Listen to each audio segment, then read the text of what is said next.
पिछली वीडियो में हमने कंपैरेटिव स्टेटमेंट की बैलेंस शीट को देखा था कि हमें बैलेंस शीट का मिलान करना था कि पिछले साल और इस साल में कितना इंक्रीज़ हुआ है और कितना डिक्रीज़ हुआ है।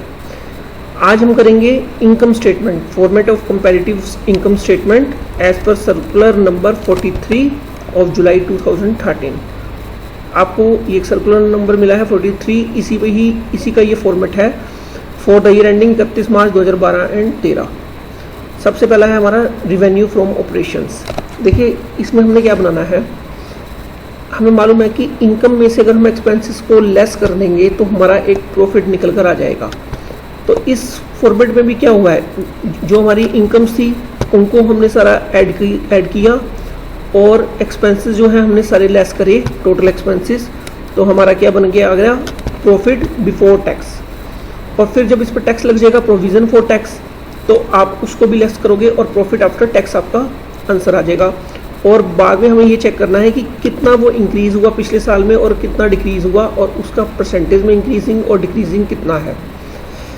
ओके, तो रिवेन्यू फ्रॉम ऑपरेशंस क्या है हमारे की, बिजनेस एंटिटी से, बिजनेस से आपने जो भी पैसा कमाया, ठीक है, जो भी आपने बिजनेस से पैसा कमाया वो सब, जैसे कि सेल ऑफ प्रोडक्ट्स, आपने कोई प्रोडक्ट्स की सेल करी, या सेल ऑफ सर्विसेज, मान लो आपका कोई ऐसा बिजनेस है जिसमें कि आप सर्विस प्रोवाइड कर रहे हैं, और other operating revenues. Operating revenue means जो हमारा बिजनेस से हुआ। ओके, तो वो सारी आपकी जो इनकम है वो यहाँ पर आ जाएंगी। और उसके बाद ये अदर इनकम मीन्स ये those income which are not principal revenue producing activities, means कि जो आपकी बिजनेस से तो नहीं आई, जैसे कि इंटरेस्ट एंड डिविडेंड इनकम। मान लो आपने कोई स्टॉक्स खरीदे थे, आपको डिविडेंड मिल गया, इंटरेस्ट मिल गया, या आपने कोई रेंट रिसीव्ड किया, डिस्काउंट रिसीव्ड हो गई, या कमीशन रिसीव्ड हो गया, तो वो सब आपकी इनकम जो है वो इस हेड पे आएगी।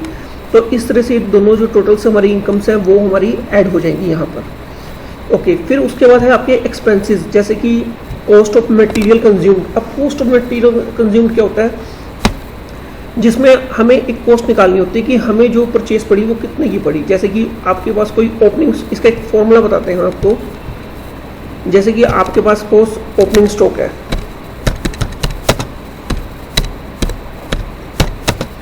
उसमें आप ऐड कर दो परचेज, कि जो हमारे पास पहले स्टॉक पड़ा था प्लस हमने परचेज ऐड कर दी, और परचेज, और उसके बाद आपको माइनस कर दो क्लोजिंग स्टॉक। तो ये सब आपका क्या आया, और रॉ मटेरियल का, तो ये सब आपके पास क्या आ जाएगा, ये आपके पास कॉस्ट ऑफ मटेरियल कंज्यूम्ड आ जाएगा। तो ये भी हमारा एक तरह का एक्सपेंसेस है। फिर है आपके पास purchase of stock in trade. तो ये आपका क्या है, वैल्यू ऑफ नेट परचेज, कि आपके पास जो है, जैसे कि मान लो परचेज है आपकी, और परचेज में से आपने माइनस कर दिया परचेज रिटर्न, तो वो आपकी क्या जाती है, purchase of stock in trade. तो वो आपका सारा यहाँ पर आ जाएगा। अगर आपके पास कोई परचेज की वैल्यू दी है और साथ में आपको परचेज रिटर्न की भी वैल्यू दी है, तो आप परचेज में से परचेज रिटर्न को माइनस करो, आपके पास जो नेट वैल्यू आएगी purchase of stock in trade आ जाएगी। फिर उसके बाद है change in inventories of furnished goods. Furnished goods क्या होता है कि जो कच्चा माल हमने बनाकर तैयार कर दिया है, तो उस तरीका अगर आपके पास कोई स्टॉक है तो वो भी यहाँ पर ऐड होगा। ये सब हमारे खर्चे हैं। वर्क इन प्रोग्रेस, जो अभी माल, मतलब हमने रॉ मटेरियल लिया और हमने उसको बनाने के लिए तैयार कर दिया, अभी वो बना नहीं और वो अभी वर्क इन प्रोग्रेस है, तो मतलब अभी ना वो कच्चा रहा ना वो फर्निश्ड गुड्स हुए, तो वो भी आपका तैयार है।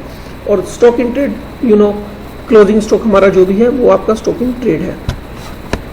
उसके बाद है आपके एम्प्लॉयज़ एंड एमोर्टाइजेशन एक्सपेंसेस, जैसे कि आपके वेजेस हो गए, सैलरीज हो गया, प्रोविडेंट फंड कॉन्ट्रीब्यूशन हो गया, बोनस हो गया, स्टाफ वेलफेयर एक्सपेंसेस हो गए। तो ये सारे खर्चे जो हम एम्प्लॉयज़ के लिए करते हैं वो सब आपके खर्चे यहाँ पर आ जाएंगे। उसके बाद है आपकी फाइनेंस कॉस्ट। इसका ये हो गया कि जैसे आपने मान लो interest on short term and long term borrowings, आपने कोई बहुत लंबा लोन लिया था या आपने कोई शॉर्ट टर्म लोन लिए थे, उस पर आपको इंटरेस्ट लग गया, discount, premium payable on redemption, आपने किसी डिवेंचर्स की आपने पेमेंट करनी थी, उस पर आपको प्रीमियम, उसका आपने जो पेमेंट करी वो सब आपका फाइनेंस कॉस्ट में आएगी। जैसे कि कोई मान लो आपको लॉस हो गया इश्यू ऑफ डिवेंचर्स पर, तो ये सब आपका फाइनेंस कॉस्ट है, कि हमें फाइनेंशियल इंस्ट्रूमेंट्स पे जो लॉस हुए वो हमारी फाइनेंस कॉस्ट है। तो वो भी हमारा एक तरीका का खर्चा हुआ, तो वो भी हम यहाँ पर ऐड कर देंगे। Depreciation and amortisation expenses. देखो डेप्रिसिएशन क्या है आपका, वो तो आपको मालूम है कि देखो जो डेप्रिसिएशन होता है वो लगता है टेंजिबल एसेट्स में। ओके, जैसे कि हमारे पास कार हुई, बिल्डिंग हुई, तो ये इस पे जो भी इसकी जितनी वैल्यू डिक्रीज होती है ये सब हमारी डेप्रिसिएशन होती है। और अमोर्टाइजेशन एक्सपेंसेस होते हैं जो हमारी इंटेंजिबल एसेट्स की वैल्यू रिड्यूस होती है, तो उसको हम बोलते हैं कि ये हमारा अमोर्टाइजेशन हो गया। जैसे कि आपका इंटेंजिबल एसेट्स में गुडविल हो गए, ट्रेडमार्क हो गए, ब्रांडिंग, कंप्यूटर सॉफ्टवेयर, ये सब जितने भी हैं, इसकी जैसे कंप्यूटर सॉफ्टवेयर है, ये भी आपकी एक इंटेंजिबल एसेट्स है, आपको दिखता है नहीं, कहीं आपके पास रखा नहीं है, गुडविल नहीं रखी है कहीं पर, बट वो है, तो वो भी हमारी एक एसेट्स है जो कि इंटेंजिबल है। और जैसे जैसे इसकी वैल्यू रिड्यूस होती रहेगी वैसे वैसे उसको हम बोलेंगे अमोर्टाइजेशन एक्सपेंसेस। नेक्स्ट है हमारा other expenses. Other expenses means all expenses which do not come in any other heading mentioned above. Okay, तो जैसे कि आपका हो गया जैसे कि इलेक्ट्रिसिटी एक्सपेंसेस हो गए, ठीक है, कैरेज हो गया, फ्रेट हो गया, रेंट हो गया, repair, insurance, selling and distribution expenses, discount allowed, bad debts हो गए, प्रोविजन फॉर डाउटफुल डेप्ट्स हो गए, loss on sale of fixed assets, तो ये सब आपके अदर एक्सपेंसेस कहलाएंगे। तो इसमें से आप क्या करोगे, रिवेन्यू में से आप अदर एक्सपेंसेस को माइनस करोगे और हमारे पास अब जो आएगा वो प्रॉफिट आएगा। क्योंकि अभी प्रॉफिट बिफोर टैक्स इसलिए क्योंकि प्रॉफिट के आने के बाद टैक्स लगता है। तो ये हमारे पास जो प्रॉफिट आ गया, इसके बाद आप इस पर टैक्स लगाओ, जो भी आपको गिवन होगा 30%, 40%, वो आप टैक्स लगा के उसके बाद आपकी वैल्यू आ जाएगी प्रॉफिट आफ्टर टैक्स। तो बस इस वीडियो में ये परफॉर्मे को आप ध्यान से रख लीजिए, उसके बाद ये इसको समझ लीजिए, जैसे भी आपको करना है इसको वैसे समझो पहले, और फिर मैं इस पर आपको एक नेक्स्ट क्वेश्चन करवाऊंगा, फिर आप अपने आप प्रैक्टिस कीजिए।